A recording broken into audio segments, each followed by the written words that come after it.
So really briefly, what's unique about Kol Ami is the fact that it's 100% integrated with Israelis.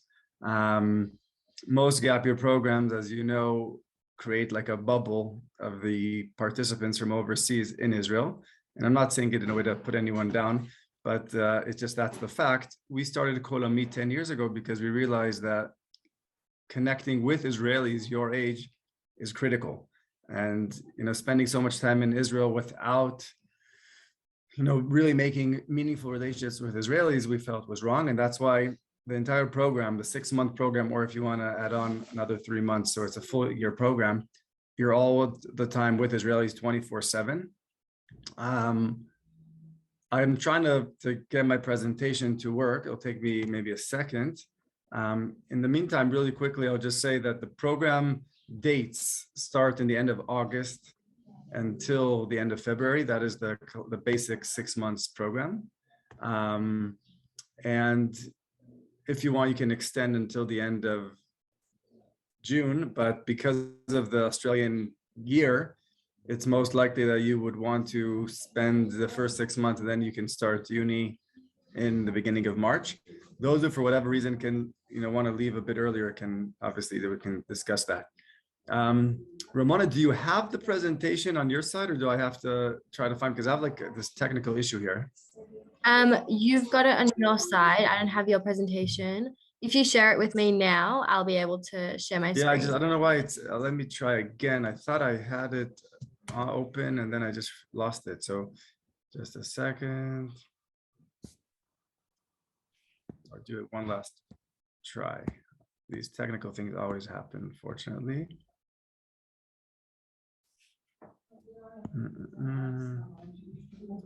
Let's give it a last chance.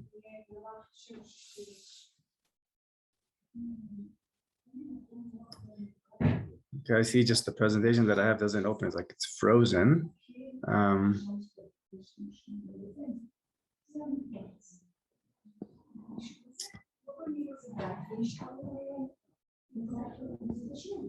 So I think I'll just go ahead and talk just without the presentation, unfortunately. Is that okay? Of course. If anyone, you can also email it out to people afterwards. For sure, I'll email it after. It's just that I don't know why it's just stuck. It doesn't open. So really quickly, the program, like I said, starts in the end of August with like a week of orientation. And then the typical day on Mechina is very long and intense. I don't want to get anyone too worried, but you have to know what to expect. So usually you start around 7 a.m., maybe 7:30 with a breakfast. Some days you wake up a bit earlier and do some working out. After that, you have 2 or 3 classes in the morning, usually lunch break, and then afternoon or volunteering or other group activities. The evening is when you have time usually to prepare the programs for the group. And this is where I want to explain a little bit about the whole idea of leadership on Mechina. The whole concept of Mechina is that participants have to run the program themselves.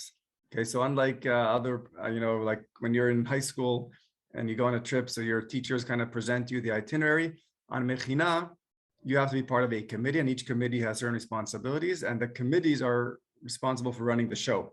So even, the classes that I mentioned in the morning, there's a committee that are responsible for those classes. So you can decide what are the topics you're interested in, what you want to focus on. If there's a lecture who's very boring, you can basically ask to replace them. If there's a topic that you don't enjoy, you can ask to change that topic, and so on. Even, the afternoon activities like the volunteering, there's a volunteering committee trying to make sure there's enough volunteering options for everyone. And the same thing about the things that we do out of campus, which is the hiking and touring and navigation weeks, which I want to mention really quickly, because what I explained is like a week on Mechina where it's like the classes, the volunteering. But other than that, there's the weeks you have off of Mechina, which is where you really get to tour Israel. And we try to make it really the off the beaten trail kind of tour. It's not the classic tours where a tourist comes to Israel and he gets to see the highlights highlights only here, because half the participants are Israeli, or a little bit more than half are Israeli. So you have to do something that's going to be very exciting for them as well. So the concept is to really do things that you haven't done before. Like if it's a navigation week, I don't know how many of you ever were, in a group of 2 or 3 other friends and literally hiked Israel with a map and a compass on your own.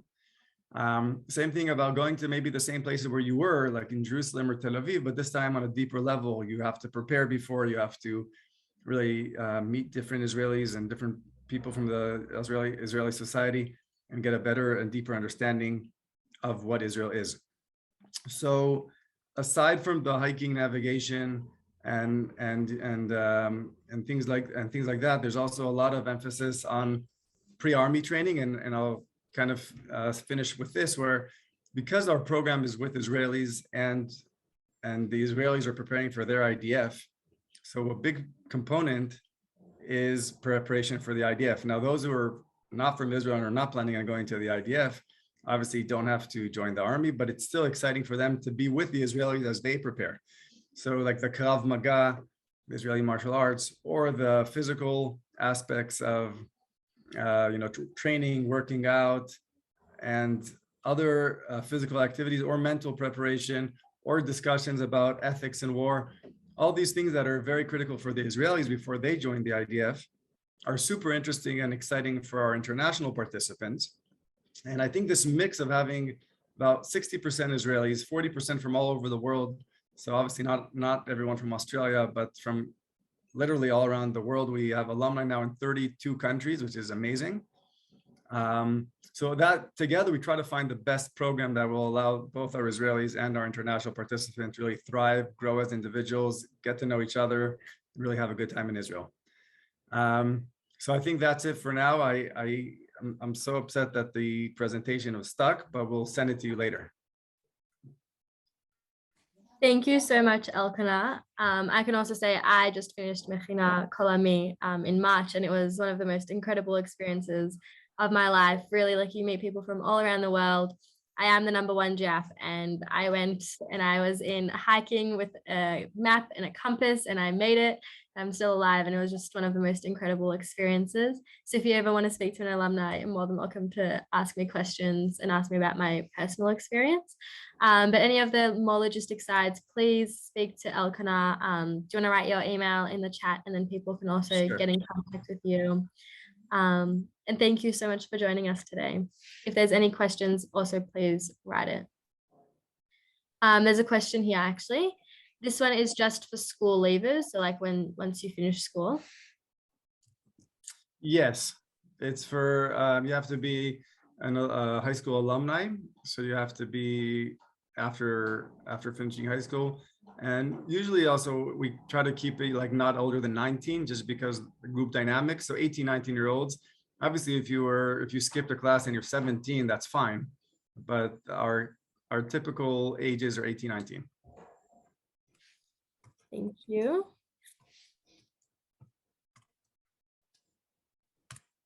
I just send my email also in the chat, so hopefully everyone can see.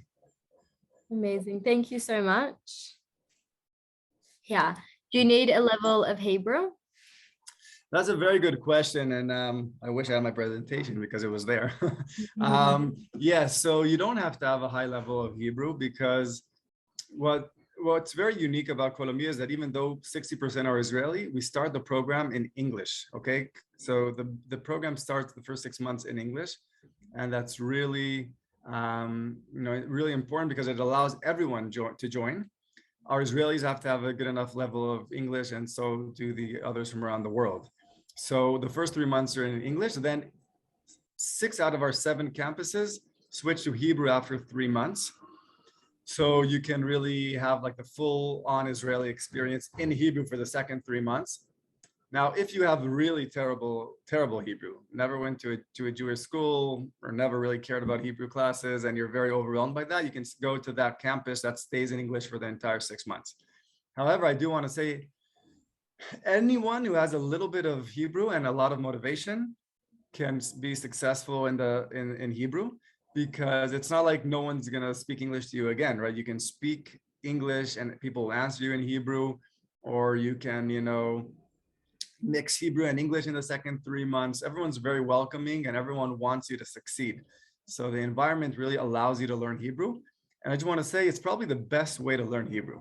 Okay, I don't want to put down any Ulpan classes, but we all know Ulpan classes can be a little bit boring.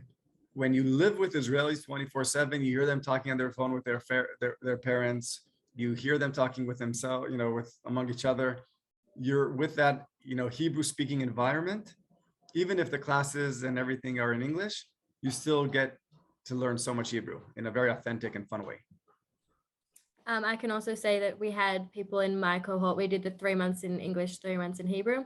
They came with no Hebrew whatsoever, and they pretty much can understand everything now. So it really is an environment where you can learn, and you have Hebrew classes as well. What kind of Israeli kids participate? So I don't know, maybe Ramona, you want to answer that because You have from everywhere, all over Israel, and all over the world. So talking about the diaspora now, we had people from Belgium, we had people from Amsterdam, New York, all around the world. Really, we had one participant from Hong Kong. It was like really an engaging experience where the diaspora kids, they come together, they all kind of have the same backgrounds of like being from the diaspora, having this Jewish identity and figuring out their Israeli identity. And then you come across these Israeli students who are about to actually join the army, and it's just like it's really interesting. And the Israeli kids that actually join, you have so many different types of Israelis. You've got people who come from a more secular background to a more religious background, but I can say one thing, that they're all top quality Israelis and they're all amazing, and I'm still in touch with most of them now. Yeah, and I would just say like they're really Israelis that want to excel in the army and excel in life. That's what I would I'll just say. add to what Ramona said, because I think you said it perfectly, but I just want to add that there's about 80 Mechina programs for Israelis. Okay, there's only one Mechina program for Israelis who want to be together with international participants, which means that the Israelis are there because they want to meet you guys, right? They could choose to go to an Israeli Mechina and only be among themselves.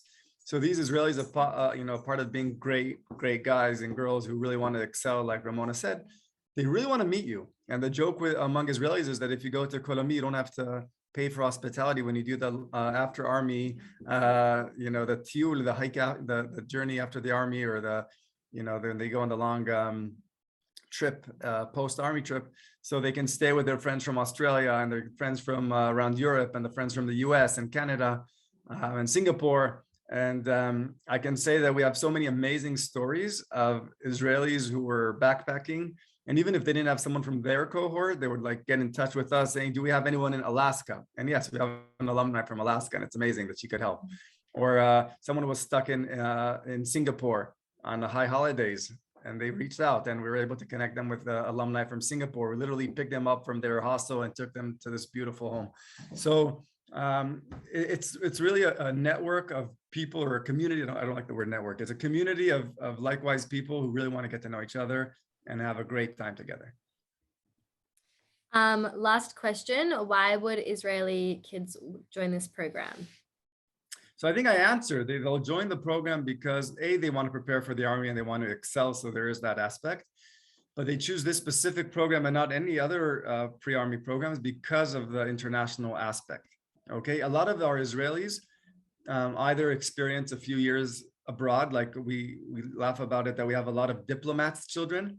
So let's say someone was in his or her father or mother were a diplomat in the United States or in Europe. So they had that experience outside of Israel, and they really loved getting to know people outside the Israeli bubble. So now they're saying, we want to do a gap year where we're not going to be only with our Israeli friends, we're going to meet people from around the world.